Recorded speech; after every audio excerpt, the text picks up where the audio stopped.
2013 సంవత్సరము మొదటి ఆదివారంలో దేవుడు నన్ను ఈ విధంగా దేవుని పేరట సాక్ష్యం చెప్పడానికి నిలబెట్టాడు. మరి దేవుడు నా జీవితంలో ఎంతో గొప్ప అద్భుతమైనటువంటి కార్యం జరిగించాడండి. ఇంచుమించు 18 సంవత్సరాలుగా కూడా నేను బాధపడుతున్నటువంటి అనారోగ్యము, అది హార్మోన్ డిఫెక్ట్ అండి. 95వ సంవత్సరం నుంచి కూడా నేను హార్మోను పనిచేయక చాలా భయంకరమైనటువంటి అనారోగ్యముతోటి సంవత్సరంలో కనీసం 3 సార్లు అయినా సరే మరి ఆపరేషన్ చేయించుకుంటేనే కానీ యూరిన్ మరి రావడానికి వీలు పడినటువంటి భయంకరమైనటువంటి బలహీనతలో నేను బాధపడుతూ అలాగా నా జీవితాన్ని గడిపానండి. అయితే ఒక రోజు మరి హౌస్ విజిటింగ్కి మన సంఘ పాస్టర్ గారు మరి జ్యోతి ఆనంద్ గారు మా ఇంటికి రావడం జరిగింది.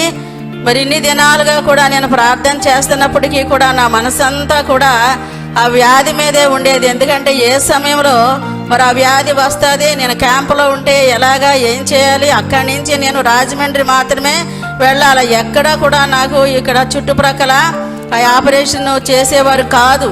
ఎందుకంటే అమ్మ చాలా డెలికేట్ పార్ట్ కాబట్టి మేము క్యాన్సర్ పెట్టి మేము చేయలేమమ్మా, ఇన్ఫెక్షన్ వచ్చేస్తుంది, మీరు చూపించుకున్నటువంటి డాక్టర్ దగ్గరికే మీరు వెళ్ళాలని చెప్పంటే ఎంత దూరమైనా సరే నేను రాజమండ్రి యూరాలజిస్ట్ దగ్గరికి వెళ్ళటం జరిగేది. అయితే ఆ రోజు మరి దేవుడే ఆ మాట మన పాస్టర్ గారి ద్వారా పలికించాడు. దేవనామకు స్తోత్రములు.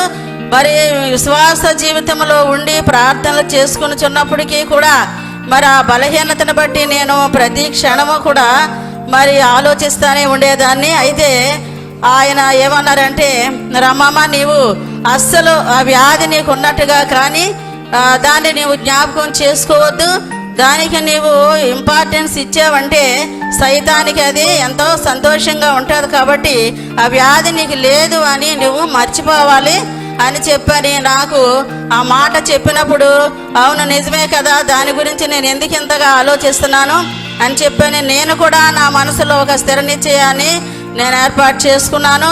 అలాగే పాస్టర్ గారు నేను మీ గురించి ప్రత్యేకంగా ప్రార్థన చేస్తాను, దాని గురించి మర్చిపోండి అని చెప్పాను అన్నారు. దేవునామ స్తోత్రములండి. ఆ దినము నుంచి కూడా ఇప్పటి వరకు కూడా